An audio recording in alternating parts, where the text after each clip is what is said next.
The temple of Dendor is the most priceless gift, I think, ever given to a museum. And there's something about this that's complete. It's entire. It's the whole temple. It's how the people of ancient Egypt saw it and how they worshipped in it.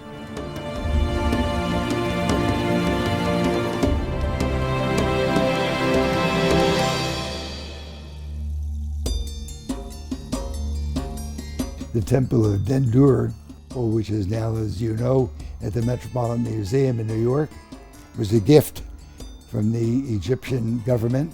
The temple was originally located in Aswan and just below the Philae Temple.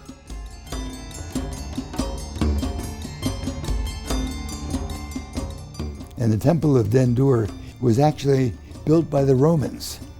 It was a Roman temple from about 15 years before Christ, when the Romans were the governors and the rulers of Egypt.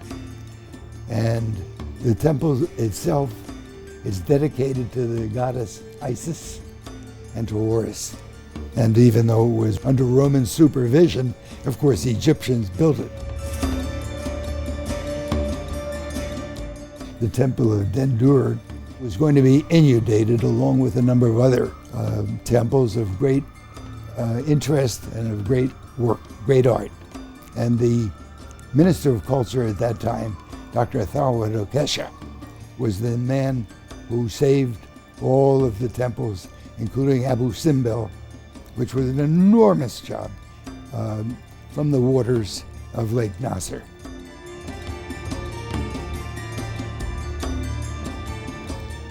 Dr. Okesha went to the UNESCO, and UNESCO raised the money for their salvage, for raising them up from their original positions to higher ground. The reason the United States got the Temple of Dendor was we did offer some financial aid to this construction and to the raising of these monuments from their original place.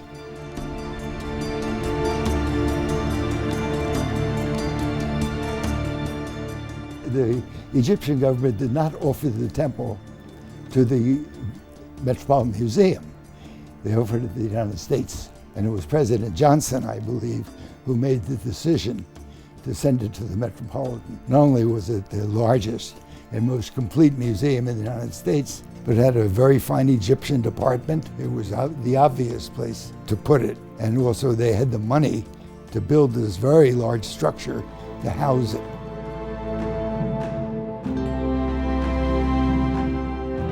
They cut it into blocks. They had 420 large crates that everything was packed into, and each one had a number on it.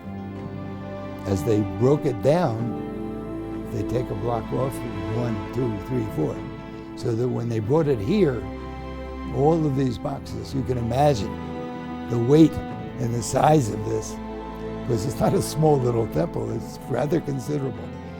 And they put it all back together very easily. And today, of course, it has its own great section of the museum.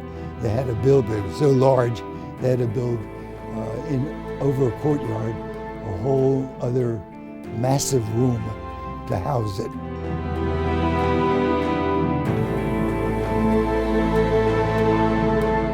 My name is Jack Josephson. I'm an Egyptologist. I am a research associate at the Institute of Fine Arts of New York University, and I have spent many, many years with a great love of Egypt.